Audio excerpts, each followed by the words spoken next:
अस्सलामुअलैकुम वरहमतुल्लाहि वबरकातुहू। दोस्तों, आज की वीडियो में हम आपके साथ बेहतरीन मालूमात शेयर करने जा रहे हैं जो कि दिल के दर्द और हार्ट अटैक के मुतल्लक हैं। तो दोस्तों, आप लोगों से रिक्वेस्ट है कि इसको लाइक करें और दूसरों के साथ शेयर करें और वीडियो को आखिर तक ज़रूर देखिएगा। दोस्तों, दिल के बहुत से मसाइल जैसा कि अर्ज़ा क़ल्ब या एंजाइना, सीने में जो दर्द होता है उसका सबब हो सकते हैं, लेकिन दिल के अमराज के बायस होने वाला दर्द दीगर दर्दों से मुख्तलिफ होता है, लिहाजा ये पता लगाना कदरे आसान है। दोस्तों, हार्ट अटैक का दर्द दरअसल सीने पर प्रेशर या दबाव की तरह महसूस होता है और ये बाएं बाजू, जबड़े और गर्दन में भी होता है। दोस्तों, इंसान का सांस भी उखड़ने लगता है और ये दर्द तकरीबन 15 मिनट तक होता रहता है। अगर कभी भी किसी को ऐसी अलामात ज़ाहिर हों तो इसे फ़ौरन तिब्बी इमदाद हासिल करनी चाहिए। दोस्तों, एमरजेंसी में आने वाले मरीज़ों में एक भारी तादाद सीने के दर्द के शिकार अफराद की होती है। एक इंतहाई आम अलालत होने के बावजूद भी सीने के दर्द के ज़्यादातर केसेस ख़तरनाक नोयत के नहीं होते, लेकिन फिर भी डॉक्टर से मशवरा करना इंतहाई ज़रूरी है। दोस्तों, चूँकि सीने में दर्द बहुत सारी बीमारियों की वजह से हो सकता है, लिहाजा इसकी तशख़ीस थोड़ा मुश्किल काम है। सीने का दर्द महज एंजाइटी से लेकर हार्ट अटैक तक किसी भी वजह से हो सकता है। निज़ाम के चंद मसाइल जैसा कि हार्ट बर्न, एसिड रिफ्लक्स भी सीने में दर्द का सबब जो है वो बन सकते हैं। ये ज़्यादा ख़तरनाक नहीं होते और अमूमन कुछ देर में ठीक हो जाते हैं और ज़्यादातर कोई गर्म चीज़ खाने के बाद इंसान इनका शिकार हो सकता है। दोस्तों, ज़्यादा ख़तरनाक मसाइल में पित्ते या लबलबे में पत्थरी शामिल हैं, जिनमें इंसान मुस्तकिल तौर पर सीने में दर्द महसूस करता है। लिहाजा अगर आपको भी दर्द का मसला एक हफ़्ते से ज़्यादा देर से है तो फौरी तौर पर अपने डॉक्टर से रजू करें। दोस्तों, इस कायनात के अंदर जितनी बीमारियां हैं, अल्लाह ताला ने हर बीमारी की शिफा नाज़िल फरमाई है। ज़रूरत इस अमर की है कि वो जो शिफा अल्लाह ताला ने चीज़ों के अंदर रखी है, हम वहाँ तक अपनी रसाई हासिल कर सकते हैं या नहीं।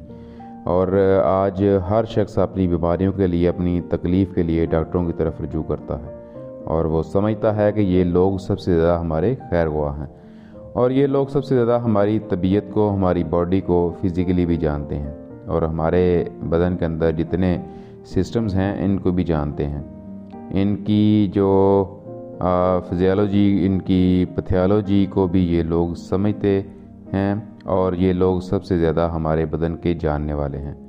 इनके पास बहुत इन्फॉर्मेशन है, बहुत नॉलेज है और ये लोग सबसे ज़्यादा हमारी सेहत के जानने वाले हैं।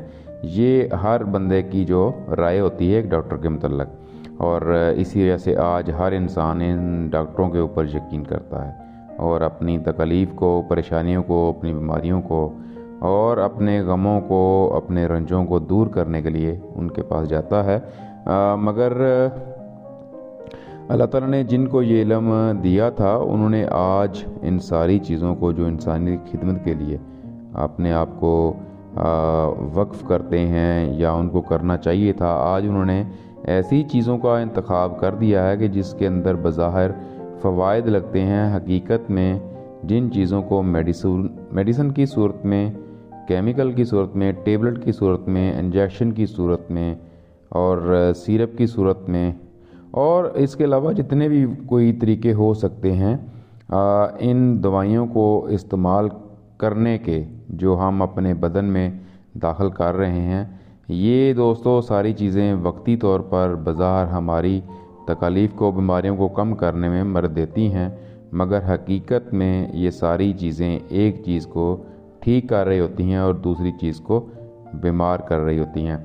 तो दोस्तों, इसलिए हमें चाहिए कि हम इन मेडिसिन के ज़्यादा इस्तेमाल से ख़ुद को बचाएं और जो अपनी खुराक है वो बेहतर करें, जो एहतियात है वो ज़रूर करें और आप जो है वो जो फलों का ज़रा इस्तेमाल करें और ऑयली चीज़ों से बचें। और लेकिन इन चीज़ों के बावजूद भी हमारी राय यही है कि जब भी आपको कुछ भी मसला, कोई बॉडी में दर्द या सीने में दर्द हो तो अपने ڈاکٹر سے رجوع ضرور کریں تاکہ بر وقت اس کی تشخیص ہو سکے۔ آپ لوگوں کا بہت شکریہ۔